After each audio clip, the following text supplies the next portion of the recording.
He, quote, definitely has my support. Steph also added, it's the nature of the beast. They build you up to break you down.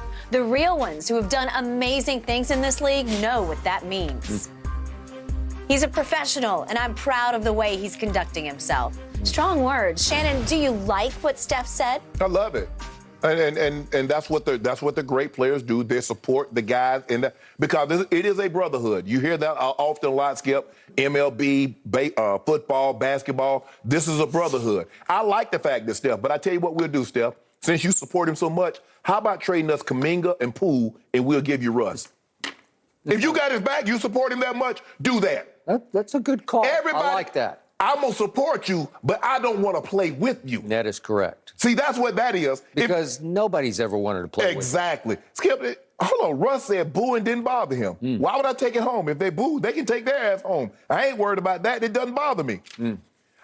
Nobody is condoning threats. You should not say, I hope you die, I'm going to kill you, your wife, your kids, anything like that. Obviously. But you can't say because they're criticizing your husband, those are threats. That is not a threat. Okay, if you say the hate comes along with being a professional athlete, especially if you were good or great at one point in time. He's not the player that he once was. I saw that his wife retweeted where someone said that if he was on the Orlando Magic, they would be a playoff team. She's absolutely right. You know why? There's no expectations for the Orlando Magic. So they would be in the play-in with a chance to get to the playoffs. She's absolutely correct. But when you play for the Lakers, there's an expectation. So guess what happens, Skip? Every game, every shot, every dribble, every pass gets critiqued. Where if you're in Orlando, nobody gives a damn. The last time they gave a damn about Orlando, Shaq and Penny was playing. Okay, Dwight Howard had 5 or 6 great years there. But for the most part, they go to Orlando to go to Disney. They ain't going to see no Magic. They had their one moment in the sun against Kobe in the finals. Yeah, with Dwight. Yeah, at LeBron's expense, actually. So, Skip, I get it. There's a lot of players that don't want their families to come to the game because of the obscenities, because of the profane language, because of the thing that's going to be spewed. All Russ has to do is play better. Street clothes, they call AD always Dean, Pandemic P.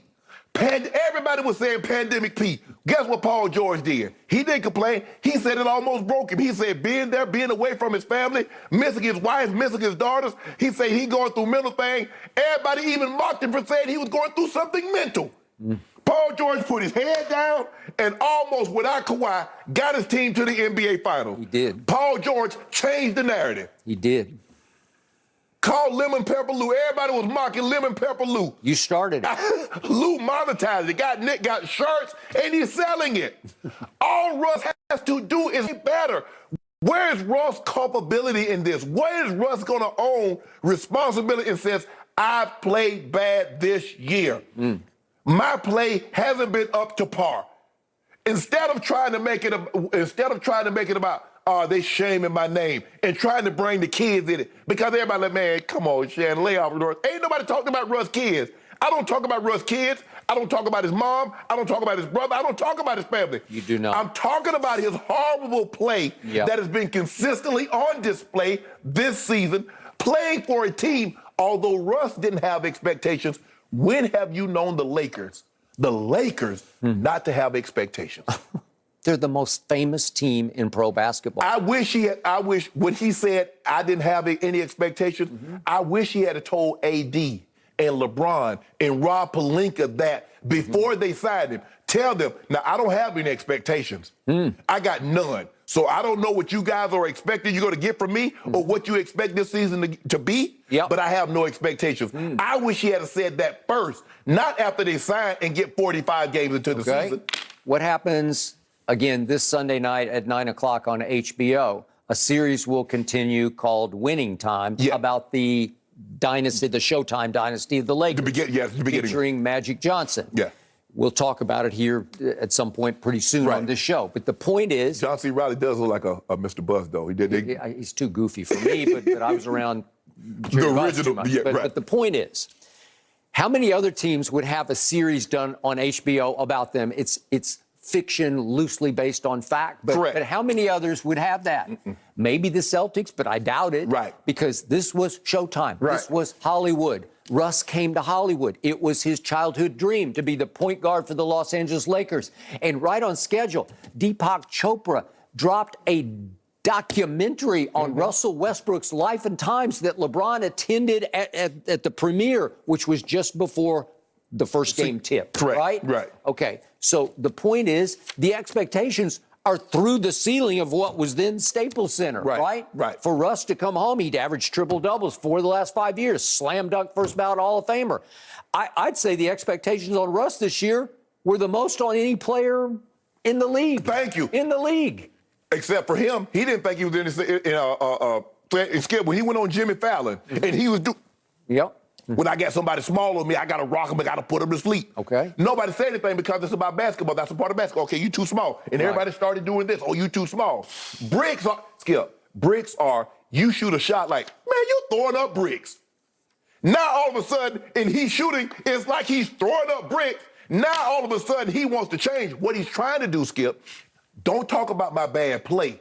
I'm gonna misdirect it and talk about my kids. I can't bring my kids to the game. My wife, my mom, they shouldn't want to come to the game because you playing bad. Play better. Correct.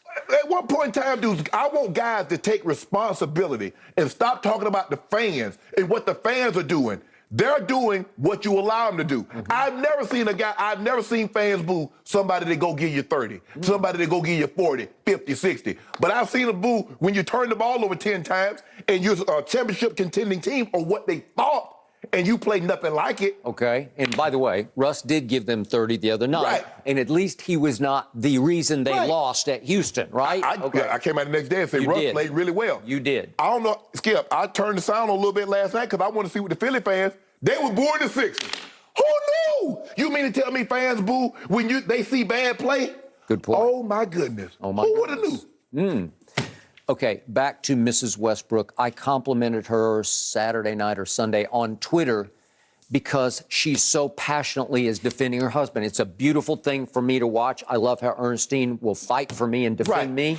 Love that. But this whole idea of the, as she called them, death wishes, to your point, it's out there for everybody. I'm sure you've gotten them. Maybe you don't know. I know I've gotten a whole bunch of them because it dates back to 2012 for me. And it started with my criticism of Russ versus Kevin Durant in 2012 when we went back to Oklahoma City, my hometown, for the finals, and I needed a bodyguard. Okay, so the point is, this is out there. Her problem is you shouldn't go on Twitter at all. If you start scanning all of Russ's mentions, you're going to see some evil mentions. But I'm not trying to encourage it or accept it. It's just it's the way of life out on Twitter. It's an evil place. Most of the things that I read is that they want him off the Lakers. Yeah. They don't want anything bad to happen to him. They want him gone from the Lakers.